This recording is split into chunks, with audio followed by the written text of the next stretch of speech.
Look at all those chickens.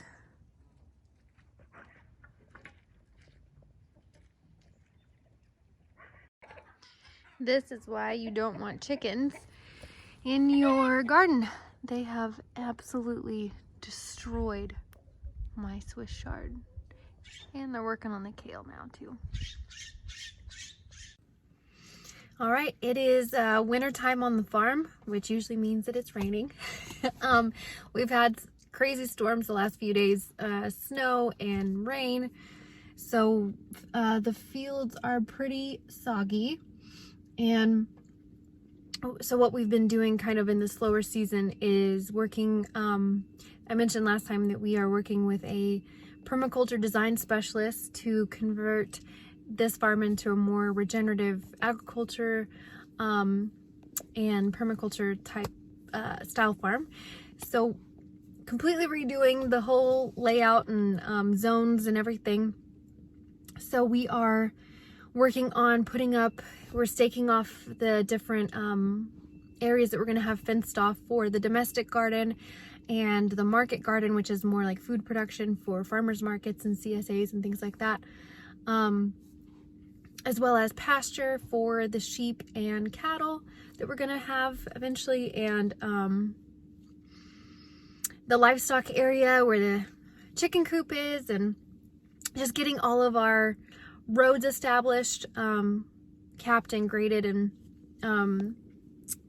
as much as we can with how wet it is, and working on getting our fences. So we've ordered like 28 different fruit trees, and we're going to be working on our hedgerows, which is you know, the living fences, and I'm super excited about that because it creates a beneficial habitat for wildlife and a natural fence and a windbreak and all kinds of amazing benefits. So working on all of those things for the winter projects. So this is kind of what that looks like. Mike is out there in the field right now clearing blackberries. So fun fact, in Oregon, at least where we're at, and the kind that we have, blackberries are invasive.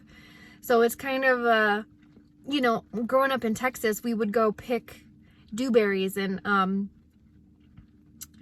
don't actually know what a dewberry is, but we would go pick berries that grew kind of wild in the, you know, forested type areas. And here they're everywhere, and they are invasive because, so they're incredibly hard to get rid of, and they become a very painful, very unmanageable thing very quickly.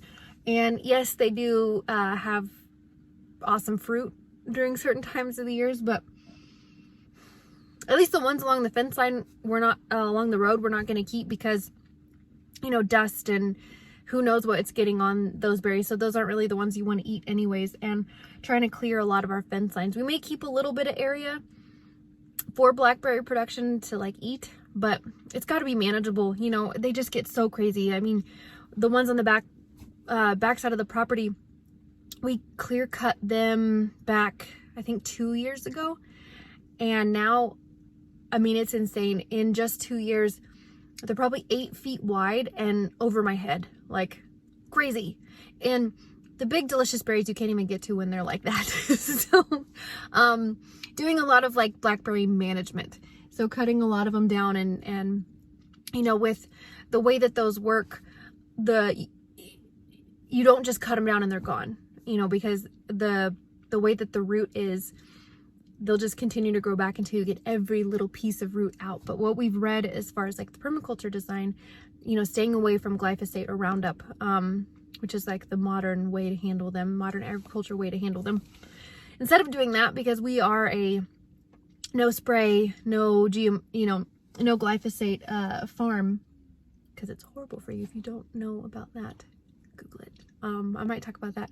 I probably should talk about that in another video, why, you know, we don't use stuff like that, and why, you know, you shouldn't use stuff like that. So instead of us spraying them, it's going to be an ongoing project. So the more, you know, permaculture design is to cut them down and smother them. So cutting them back, we probably have too much of an area to smother them with like cardboard or weed barrier, but basically you want to block out the sun. So we're probably gonna continuously cut them back for the next 4 to 5 years. And then eventually they won't. They're like, every time I pop up, they cut me down. So supposedly they don't continue to grow after like 4 or 5 years of consecutively cutting them down every time they pop up. So it is quite a bit of work to keep them back, but worth it, rather than using a spray. So we are going to be doing that. And then the other thing that we can do to help compete is to shadow them. So with, beneficial planting of trees and shrubs and things that will shade them out. So that is our winter project for right now. I just got some soil, some wooden stakes to continue staking out the fencing, and some cement because we're putting up gates and things too. So have an awesome day.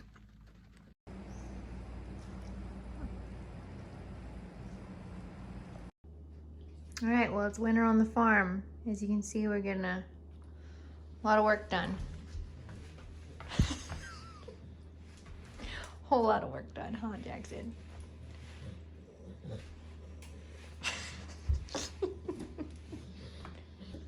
You too, huh?